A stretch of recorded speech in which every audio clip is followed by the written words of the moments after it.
በዚህ ዘመን ያለችው ቤተክርስቲያን ውስጥ አላስፈላጊ ልምምዶችና እነኚህ ለከርሳቸው ለሆዳቸው የሚያድሩ ነቢይነን ባዮች አገልጋዮች የበዙበት ምክንያት ምንድነው ብላችሁ ታስባላችሁ? ቀጥታ ወደ ቪዲዮአችን። ኢየሱስ ያድናል። ኢየሱስ ብቻውን በቂ ነው። የኛ አማላጅ እሱ ብቻ ነው። ሌላ አስፈልገንም። እኔ በአደባባይ ስለ ኢየሱስ ለመመስከር ሴትነቴ አይከለክለኝም፣ የሰውነት ቅርጼ አያስቆመኝም። አንዳንድ ሰዎች ሊያሸማቁኝ ይፈልጋሉ፣ ግን እኔ ዛሬ እመሰክራለሁ። አንዳንድ ሰዎች ሊያሸማቁኝ ይፈልጋሉ፣ እኔ በአደባባይ ስለ ኢየሱስ ለመመስከር ሴትነቴ አይከለክለኝም፣ የሰውነት ቅርጼ አያስቆመኝም። አንዳንድ ሰዎች ሊያሸማቁኝ ይፈልጋሉ፣ ግን እኔ ዛሬ እመሰክራለሁ። የተወደዳችሁ ምርጦች በቻላችሁት መጠን ኮሜንት ሴክሽን ላይ ባካችሁ ኔጌቲቭ ነገር ባለመጻፍ ተባበሩ። እኔን የሆነ ጥሩ ነገር እየጻፋችሁልኝ ኮሜንት ብታስቀምጡልኝ ደስ ይለኛል። የዛሬው ሐሳብ ትንሽ ከበድ ስለሚል ማለት ነው። ሰይጣን እጅግ በጣም በሚገርም ፍጥነት ወንጌላውያን አማኞች እንዲያቀረቅሩና ተዋርዶ ከወንጌል ከሚለው ከስብከታችን መስመር እንድንወጣ ለማድረግ እጅግ በጣም ሌተቀን እየለፋ ነው የሚገኙ። ኤአይ ጀነሬትድ የሆነ ቪዲዮ ነው፣ ወይም ደግሞ በተለምዶ የኤአይ ስም ሶራ ኤአይ የሚባለው ማለት ነው። እና በዚህ ኤአይ አማካኝነት እጅግ በጣም ከወንጌል ያፈነገጡ ወንጌላውያን አማኞችን ሊገልጹ የማይችሉ ቪዲዮዎች በየጊዜው ጀነሬት እየተደረጉ በሶሻል ሚዲያ ላይ ይለቀቃሉ።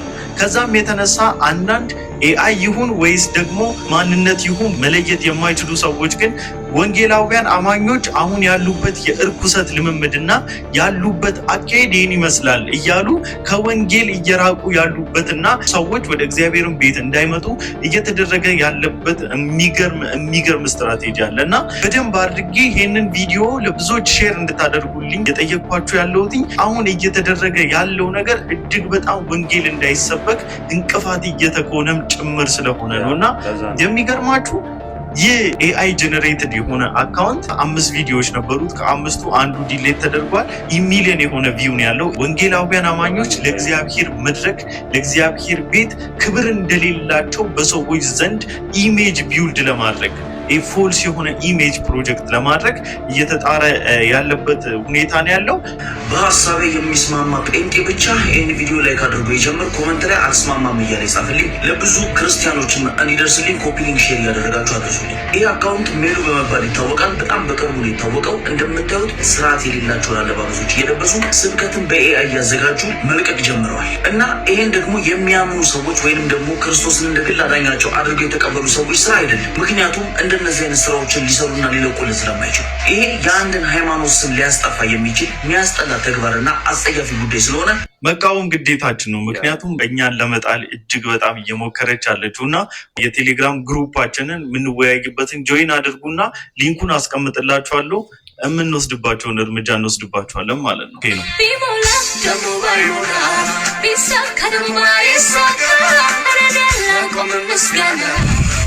ኧረ ተቃጠልን!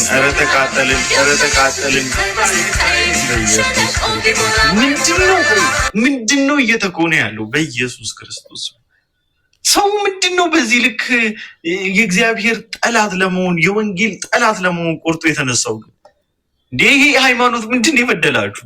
ምን እየሆነች እንደሆነች ራሱ እኮ አታውቅም። በጣም የሚገርም ነው በእውነት። በመዝሙር እንዲህ መቀለድ ምንድነው? ወንጌላውያን አማኞች ምንድነው የበደላችሁ? ምንድነው ያደረግናችሁ? ሐሳብን በሐሳብ መሞገስ ሲያቅታችሁ፣ በመጽሐፍ ቅዱስ መሞገስ ሲያቅታችሁ በእንደዚህ አይነት መልኩ መምጣት ጀመራችሁ። እቺ ሪል ናት። በነገራችን ላይ አካውንቷ ላይ ገብቼ ለማየት ሞክሬ ነበርና የኛ የሃይማኖታችን ተከታይ ራሱ አይደለችም። ግን ለሰዎች ወንጌላዊ አማኝ እንደሆነች አስበው ወንጌላውያን አማኞች እንዲጠሉ ለማድረግ እየተሰራ ያለ ሴራ ነው። ይሄው እንግዲህ ፖስት የምታደርጋቸው ቪዲዮዎች እኚህ ናቸው። መቼስ ወንጌላዊ አማኝ ሆኖ በዘፈን ወንጌላዊ አማኝ ሆኖ በዘፈን የሚሰራ የለም። አያችሁ አይደለ? ታዲያ ምን ያህል ኃይላቸውን አቅማቸውን አድሰው እኛን ለመጣል እየሞከሩ ያሉት። እኔ ተጨነቀ ውስጤ ራሱ እግዚአብሔርን አምነው በየትኛው ቪዲዮ ሰርቼ በየትኛው ላይ ሀሳብ ሰጥቼ በየትኛው ላይ መተው እንዳለብኝ ራሱ ግራ እየገባኝ ነው። ምክንያቱም ልክ የውጭው ከኤክስተርናል የሆነው ፎርስ ስትቃወሙት ከውስጥ ያለው ኢንተርናል ፎርስ ደግሞ በዝቷል፣ ከብዷል። ጭራሽ ቤተክርስቲያን ውስጥ ያሉት እኮ አሁን አሳሳቢ ደረጃ ላይ እየደረሱ ነው ያሉት። እስቲ አንድ ነገር ላሳያችሁ። እኛ አንድ ሀገር ሄዳለሁ፣ ውጭ ሀገር ሄዳለሁ፣ 3 ቀን ኮንፈረንስ አድርጋለሁ። ሰው ይፈወሳል፣ አጋንንት ይወጣል፣ በሽተኛ ይፈወሳል፣ ሰው ጌታን ይቀበላል፣ ሁሉ ሰው ይጽናናል። ፕሮግራሙ ሲያልቅ ሁሉ ፈንድሪዝ አደርጋለሁ። ለአገልግሎቴ ሰዎች ገንዘብ ይጠይቃል። ካለቀ በኋላ የሚጨቃጨቁት በገንዘቡ ስለ ዳንሷው ኢሹ ይሄውን ቸርች ውስጥ ራሱ አንድ ባይዘው የሚያስራ የእናንተን ገንዘብ ወደ ሰማይ ማስገባት ልክ እንደሚከትል እኔ ደግሞ ኤክስፕረስ መኒ ግራም ይመች ይባል ከዚህ ውስጥ ያሉ ሰውዬ በቃ ገብቶታል ማለት ነው። የእውነት ግን ያውቁበታል። የእውነት እንዴት አድርጎ መዝረፍ እንዳለባቸው፣ እንዴት አድርጎ ከህዝቡ ውስጥ ገንዘብ ማውጣት እንደሚችሉ ያውቁበታል። የሚገርመው ነገር የእርኩሰታቸው ጥግ ምን እንደሆነ ታውቃላችሁ? የእርኩሰታቸው ጥግ ማለት ነው ጥቅስ አላቸው በኢየሱስ ክርስቶስ። ከምር እኮ እኔ ግራ ስለሚገባኝ ነው እንጂ መስቀው የሚያስቅ ነገር ነው አይደለም። እንዴት አድርጎ ከእህቶች ከወንድሞች ኪስ ውስጥ ገንዘብ ማውጣት እንደሚችሉ ያውቁበታል። ጥቅስም አላቸው። የእናንተን ገንዘብ ብል እንዳይበላባችሁ እባካችሁ ገንዘባችሁ ላይ ይቀመጥላችሁ። ገጠምኩት ስሎጋን እንዳያደርጉት እባካችሁ የቪዲዮ እንዳትፖስቱት እሺ። እባካችሁ እንዳይበላባችሁ ገንዘባችሁ ያስቀምጥላችሁ። እንዴ አሁንም ገጠምኩት።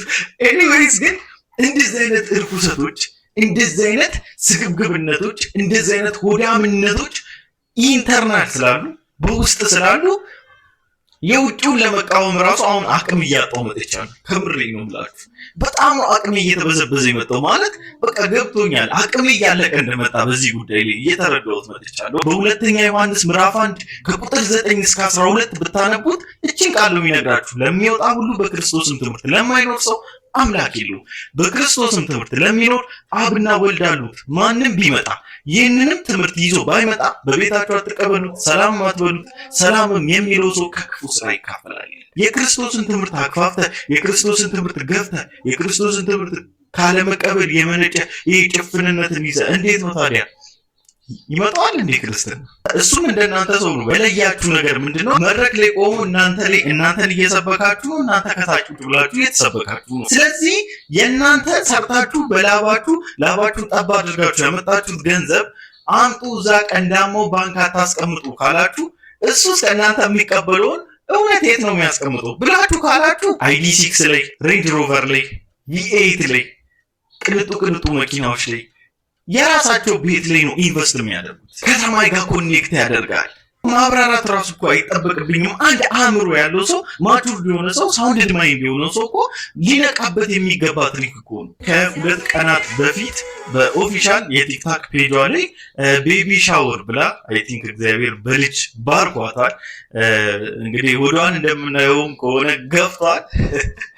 ቦርጭ ከሆነ ይጠፋል፣ ጽንስ ከሆነ ይገፋል ይላሉ።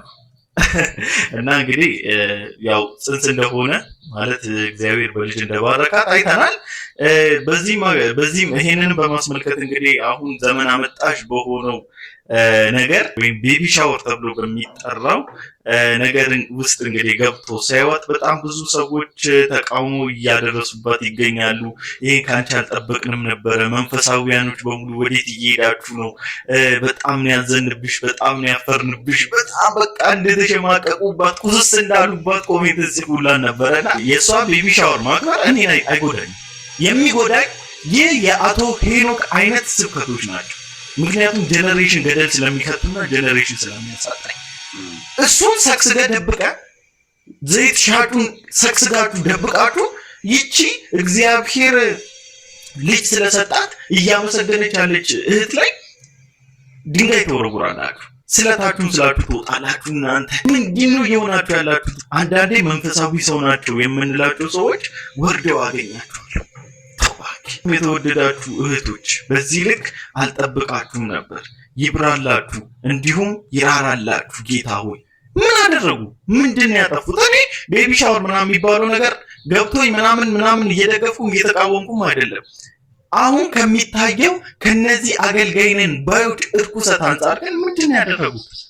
ምንድነው? በጣም ይሄ ግሳንግስ አስስገሰስ ደብቃችሁ በጣም ምንም በጥፋት ደረጃ ለማይቆጠር ነገር ኢነርጂያችሁ ነው የምታባክኑት።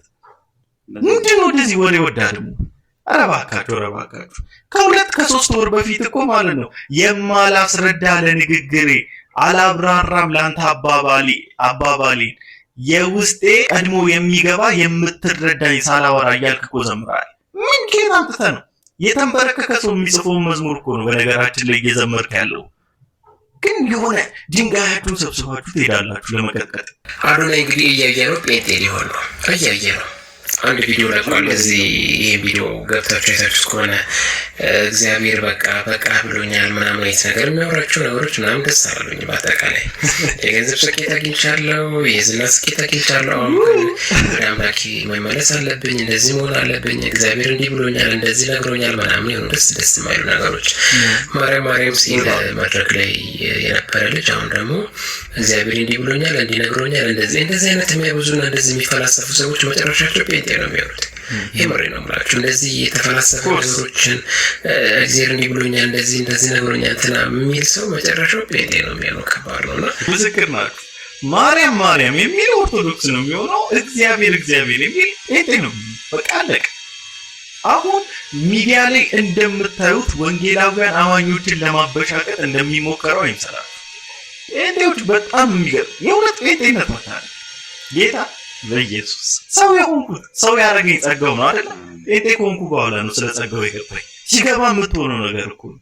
እና ማርያም ሲል እንደዛ ያጨበጨቡለት ሰዎች እግዚአብሔር ማለት ሲጀምር አይተውትም፣ ይዞሩበታል፣ ይጠፈጥፉታል ብያችሁ ነበር እኮ ከ1 ወር በፊት ተናግሬ ነበረ። ይህ ልጅ ማርያም ማለቱ ለሰላም አይደለም።